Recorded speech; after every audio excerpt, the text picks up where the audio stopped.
What's up, small business heroes? Welcome back to Small Business PR, where we make marketing and PR super accessible for the everyday small business hero.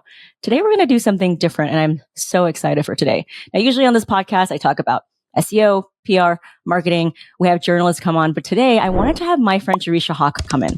Maybe you've seen her. She's all over Instagram. She's a brilliant individual. She's built a successful business, but she actually decided to do something pretty radical in our world, which is when she was at the height of her career, and I mean, making millions of dollars, she decided to take a planned sabbatical. So if you've ever wondered what is the definition of enough, or what's on the other side of you maybe making millions of dollars and then someone choosing to actually take a step back, this episode is for you.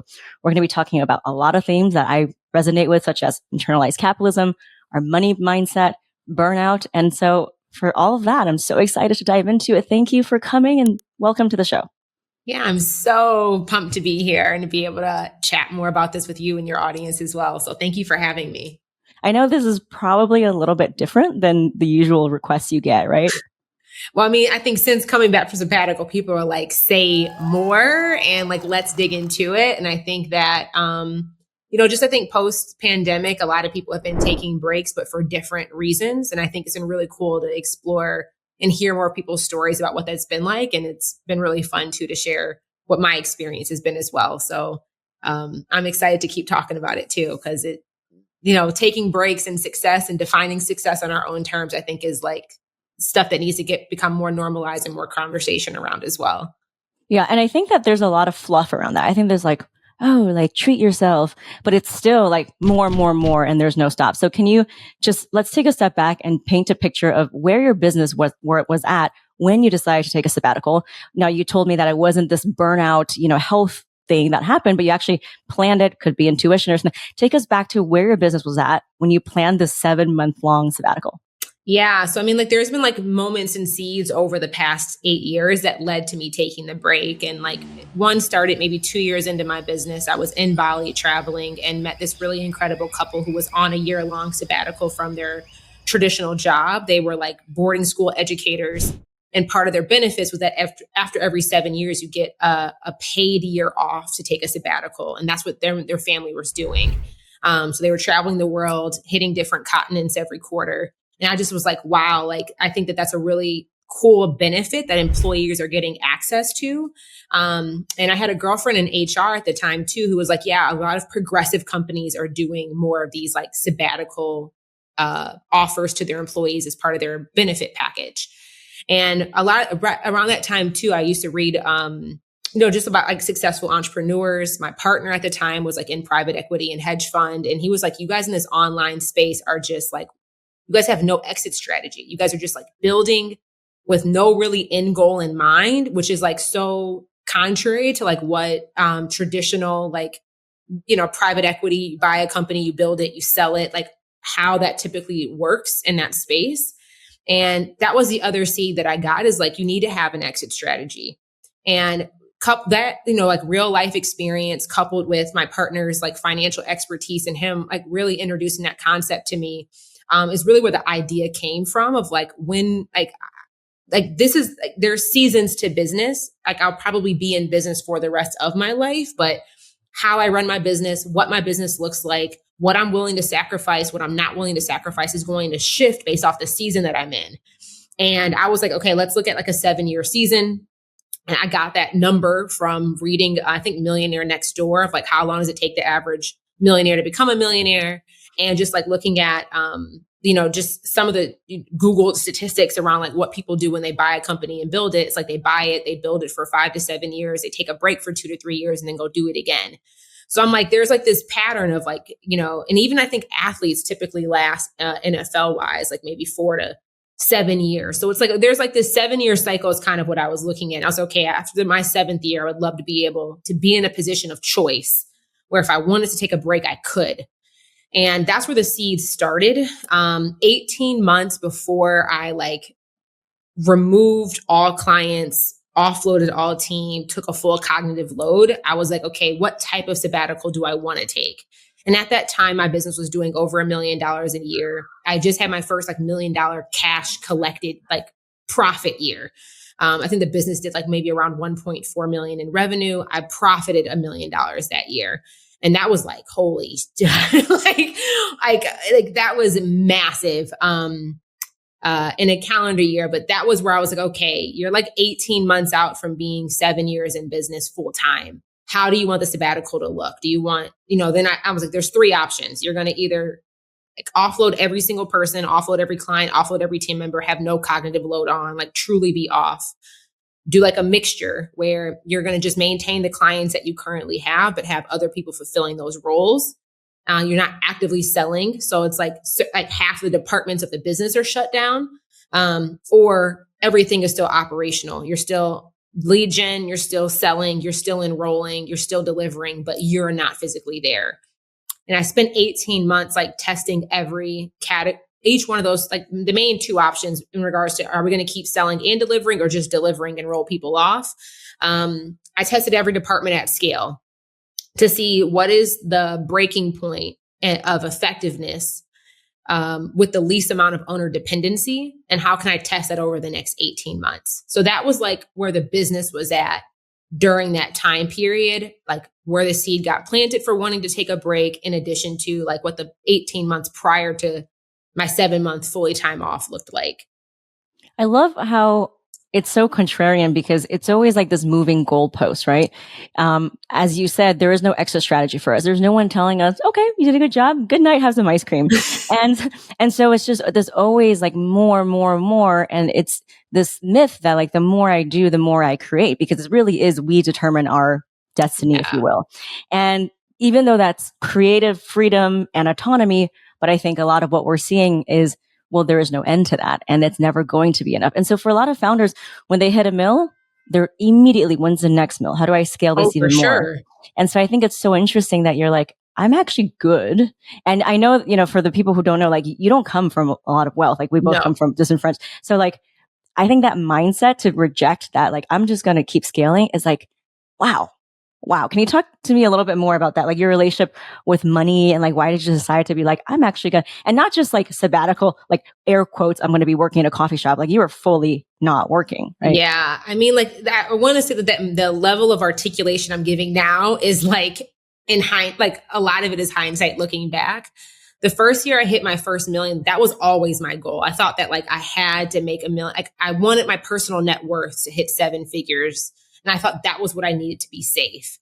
And, similar background as you, my grandmother raised me, like she did the best she could. My grandmother and aunt did the best they could to provide. And given the circumstances, I think they did a good job. But like, I grew up with, parents abandoned and left, and like, didn't come from an environment where like money was always talked about there's never enough. What I saw in my environment around me where people were, killing themselves, literally, like they had early graves because of how hard they worked to make enough money. And it was never enough. So being in a position of like financial, like abundance, having more than what my means required was like always an objective of mine, and how I've really always like what my pursuit, what I was trying to prove, like the survival mentality was from. But when maybe like the 5th year in business, I had my first $1 million revenue year. And it was like a really interesting thing, because it's like this big goal. I think, I've always been an ambitious person. I wanted to hit it because I'm like, only like less than 2% of women of color ever even do it. I want to be an example for what's possible. And I wanted to show myself that I could do it. And I think like one thing I think that needs to be, I wish is more normalized or talked about, is like, I was in my 20s. I had no kids. Like my only real responsibility was to myself. And then at the time I had got married, it's like, okay, it's me and my partner. Like I don't have a lot of other obligations. I actively chose to say I'm sacrificing my 20s to build my personal net worth so that my 30s and my 40s will come with more ease and more comfort. And when kids do come into the equation, it's not like life is already hard. From what my friends with kids tell me, they're like, girl, parenting is ghetto. Like just, I'm like, what can I do to set myself up for success in the long term? So I think that like, I was the hustle and the grind of my 20s, my late 20s going into my 30s. Like that was an intentional choice. Like that was like a season of sacrifice, but that was also very much wrapped in a mindset of like survival and lack of safety and security. So those 2 things were coupled together for sure. And I think that as I started making more money it was like, Jay, having more, I think after the $1 million a year and then after the $1 million profit year, I was like, you still don't feel safe. And it's like, does money create happiness or solve problems? To some degree, yes. Because some of the problems that I had, money could fix them. But it's like, once my problems that were solved, that could be solved with money, I was just left with the root cause issues that was really like an internal healing dynamic that, like, can you throw money at it? Sure. In the sense of like therapists, somatic work, getting like some of that mindset support. But at the end of the day, it's like, that's still my stuff to deal with and to heal. So, I mean, like, that was more of my journey. It's like when that wake up call happened, I think too, growing up, where like the biggest problems that we had in our life were money related. Like, that's part of the reason my mom, she had 2 kids before she was graduated high school. Part of the reason why she left is because of she couldn't handle it. She was too young. They didn't have the resources. Like, that's part of the reason. That was part of her choice. So it's like, in my mind, up until this point, it's like, money has been the biggest culprit of the biggest challenges that my my environment was facing. So that was like kind of my journey of like, I mean, back then I didn't know what enough was. I didn't really have a definition of like enoughness, because the money, the more I was making, there was still a level of like safety that I was longing for, regardless of what my external circumstances and environment looked like. And I think too, that was like, so yeah, I feel like that's like the culmination of how that mindset has really worked and shifted. And like, working with my therapist, she's like, girl, there's more underneath here than just the business and the success of the business. But it took me hitting that number and like doing it more than once for me to have the internal self-awareness to be like, okay, all this energy you're directing at continuing to grow this, maybe if you need to direct it internally and direct it in a different direction to get to the safety, the security, the peace that you're ultimately looking for. But there was other real problems that existed that I don't think I could have had that level of awareness, at least for my dynamic and my lived experiences. And until being in that position, it opened up new perspective. Yeah, I always say, like, it's not for the faint of heart. Our business it's the biggest lesson in therapy, because if you have money issues, you're going to feel it. If you have abandonment issues, you're going to see that. If you have trust issues, you're going to see that. And by the same token, not only does it act as a mirror of what we need to work on, I truly believe that we can use our business as a vehicle to heal ourselves too. So like, I wonder what that moment was for you. I know you said you didn't have a burnout. I'll give you an example of what happened with me. So, I came into the online space more recent than you, like, during COVID, kind of the gold rush, if you will, of online courses. No idea what a funnel was, webinar was. I was working in the US government. You were an engineer, so completely different. And, scaled very quickly. I remember after my first 6-figure launch, because that was like, oh, I wanted to do that. The only thing I did after we hit the number was berating my team. Who are these refunds? Like, who are these people? And I became like such an awful leader, because here I was reaching that goal and I was just like completely tearing down everything that we've built. And so I look back and I'm not proud of that person, right? I'm not proud of the way that I managed. And I still have a lot of tendencies, but I am trying to work on it. I did actually suffer burnout. I had a fibroid surgery where they removed a 13-centimeter fibroid. And I will never forget, I did a launch. I did that first 6-figure launch, like 3 weeks later, wearing bandages. And I look at videos of myself and I feel sad for her that she felt like she had to do it. So in what ways did you realize that like maybe you needed to examine your relationship with enoughness? Was it a moment? Was it how it impacted your relationship? Was it your team? I mean, like I don't know if like the enoughness kind of is just like, I think that after multiple years of like hitting 7 figures back to back, and like, one thing my lifestyle being whatever it was, I'm just like, there was this like emptiness in it though. And I think that when, I want to say this like contextually and mindfully, because it's not like money was the issue. It was just like, I think when you're coming from a place of survival and safety, living in America, capitalistic society, money absolutely matters. But I was just losing touch with like the the meaning, I guess, really behind it. I'm like, Jay, you keep making like my ambition for more just like started to dwindle as the years went on. And, which is out of character for me. And so I was like, I think that was like what do you like before you were doing all this for yourself and like that season has come and like it's come to pass. And I think my age played a role into it. Cause I mean, I'm like early 30s and I'm like, okay, like I think that just like my priorities of life are changing. I'm like, do I want kids? Do I not want kids? Do I want to start family planning? Like, what does that look like if kids are in the mix? What type of mom do I want to be? What type of partner do I want to be? What type of parent do I want to be? And I think like just with age, growing up, I think too, like for me, I mean, I started the business in 2017. I think at the time I was like 26, 27 years old. And it's like, I think age also plays a huge factor in it for me. I've just like and it goes back to what I had mentioned earlier. I'm like, sacrifice your 20s, build a foundation and a family in your 30s and really like enjoy the fruits of your labor fully in your 40s. So it was like, it was kind of on time with that. And me and my ex-husband at the time were having those conversations. And it's just like looking at the dynamics of what I want now, what I want the next 5 to 10 years to look like. And also like, I think that, I had sacrificed, I mean, the only priority during that time or the biggest priority was like the business. Like that was like the biggest priority of my life. I mean, like because of my family dynamic being broken in the way that it was, I mean, like, I'm really close to my grandmother and I'm close to my little cousins, but it's like that, there was still like a level of isolation in the sense of like that feeling of like communal family ties. And like, that's something I really wanted to start, proactively recreating for myself. And then I also moved from Michigan to Southern California. So it's like, I like uprooted myself. I'm like in a new environment. I don't know any of these people. I'm like, you need to start building community here if you want that. Like you need to be intentional with that. And all you're doing right now is just working. I just think the level of focus and priority for how I view my business was just shifting because my priorities were shifting. I think too, because my age, I'm getting older and like, there was a lot of other things going on too, like personally with, me learning how not to self-abandon. And like, I think returning home to myself is what helped me like start to become more aware of like the things that I said I didn't want. I'm like, you were saying that out of fear, not because you don't actually desire to experience it.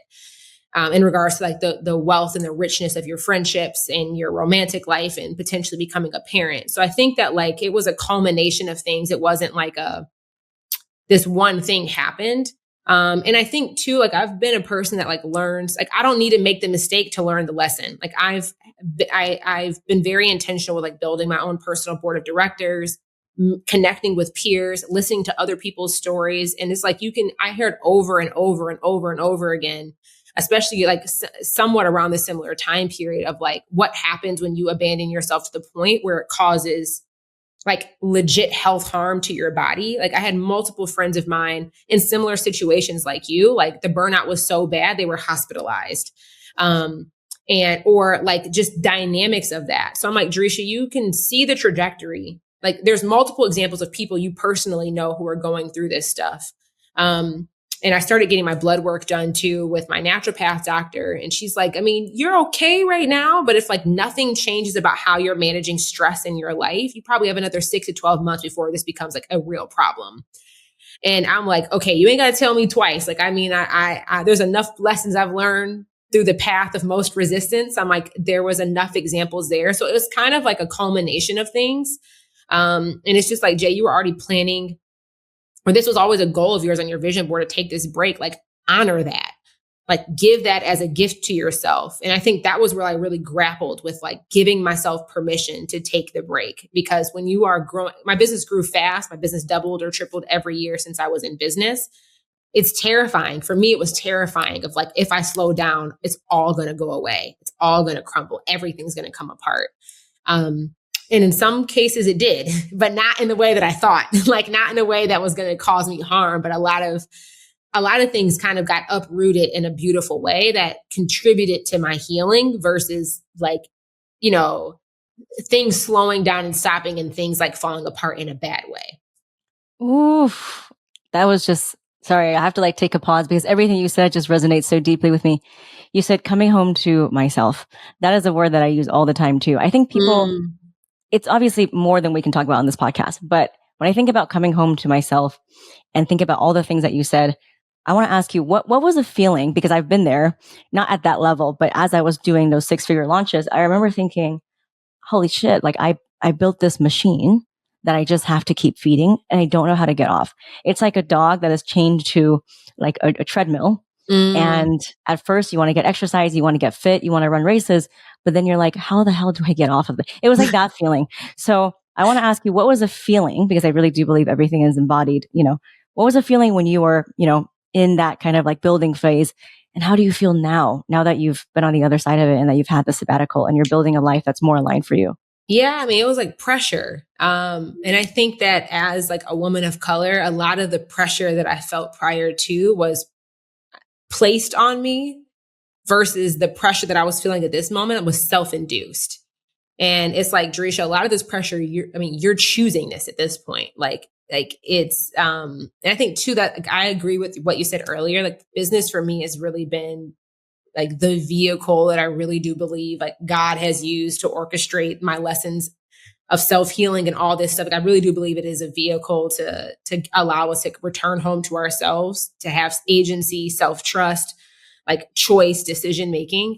But I think a lot of it was like self-induced pressure is what I felt versus kind of like where I'm at now. There's much more just like surrender and ease and flow and peace versus before it was like butt clenched. I have to control in order to remain safe.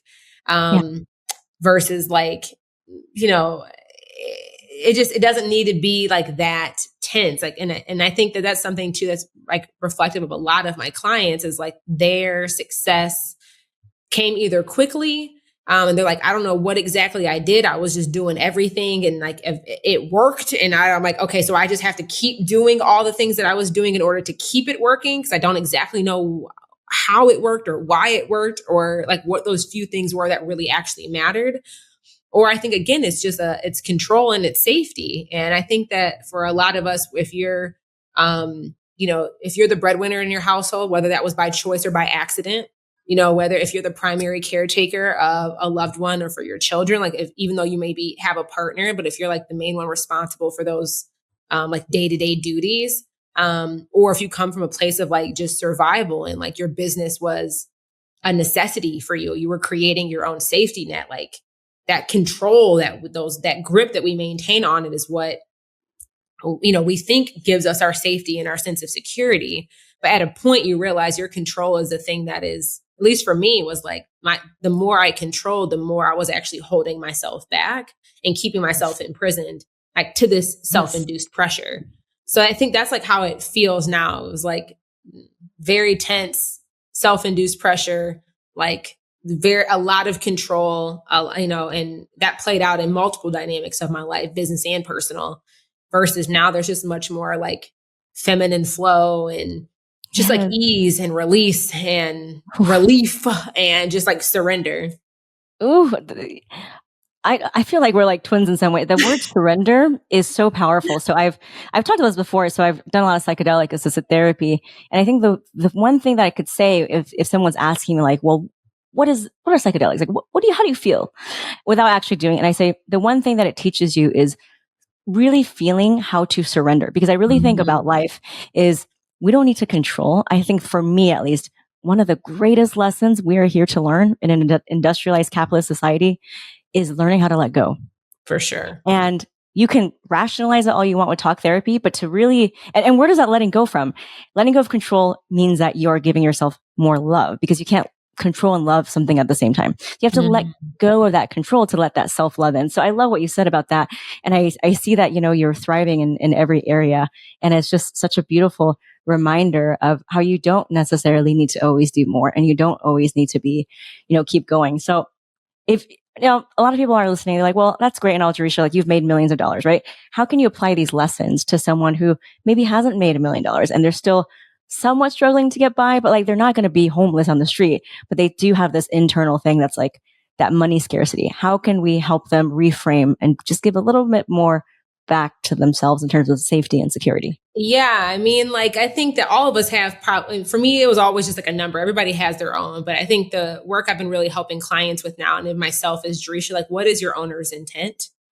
And in conjunction with that, like, how much is enough?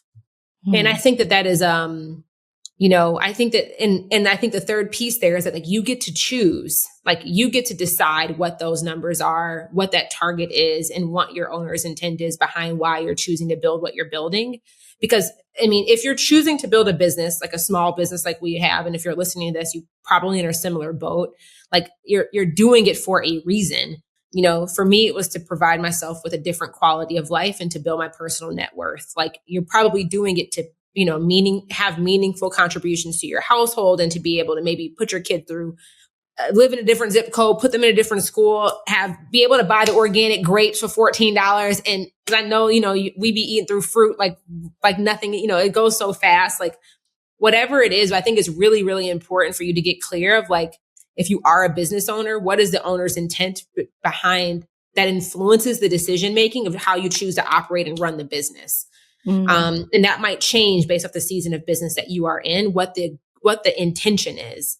And then from there, it's like defining how much is enough. Like, I think that is something that's been giving me a lot of peace at this stage of my life. And it's something that I really wish I would have exercised on myself earlier on. It's something that I don't care if you're making $100,000 a year, $300,000 a year, like whatever it is, like you need to know what your enough number is.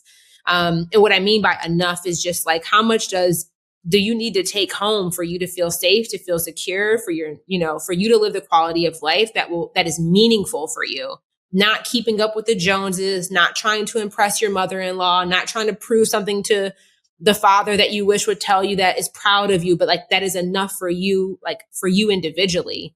And I think that whenever I invite my clients in to do that, it always uproots like the deeper stuff of like, who are you afraid of seeing you fail? What are you trying to prove and to whom? And where are these influences coming from? And then we can really start to talk about the real things that we're trying to prove ourselves true or trying to live up to. And be mindful of how those dynamics are impacting our decisions and where we grow the business, how we grow the business. So those are like, I think, two things there. And I think too, the other thing is like learning how to exercise more agency. And that's something, again, I did not learn that until much later on in my business of like, I do have agency, that it's safe for me to trust my intuition and to trust what my definition of success is, and to even give myself permission to decide what my definition of success is. And I think that like those things are a lot of what I've been doing now with private clients, but like, and regardless of what season of business that you're in, because I think it can give you, regardless of what your aim is or what your goal is, I feel like being clear on like those preferences becoming your internal policies for your personal life and for the business can give you so much more peace and fulfillment while you're on the journey, versus just feeling like there's this never ending like hustle and strive. And like which really comes at a cost of you sacrificing yourself and abandoning yourself over and over again along the way. And I think that's what I'm trying to get to, is just how can we be more conscious of our choices versus abandoning ourselves in our decision making. Oof, that's so beautiful. I have to replay that part. I think a lot of times in me, like I needed this reminder because it's Q4 and usually it's the period where I launch, right? Because I'm helping product owners get into gift guides. And so I've been reflecting a lot about why is it that I'm dragging my feet and I'm not in this like crazy launch mode. And what you just told me made me feel so much better, because I realized it's not like there's something wrong with me. It's that I get to choose. I get to fucking choose. And so thank you for that. And you can have agency in every level of business, whether you're 5, 6, or 7 figures. Yes. So that was a beautiful way to bring us home. Thank you so much. We're going to have you on the podcast again. I think your journey is so beautiful and I just so respect you. I mean, there's so much more that our listeners don't know. And I know they want to dive in deeper. So how can they find you? Oh my gosh. Well, if you're listening and enjoy this, please tag us on Instagram. If you're listening, take a picture, post it on Instagram stories. I'm at Jereshia Hawk, but tag us and like so that we can continue the conversation.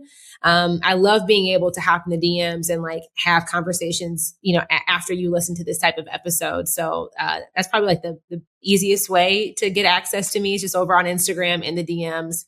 Tag me in your stories. I also have a podcast. It's called Jereshia Said. I'm producing now in seasons versus it being like, 2 episodes a week like I was doing before.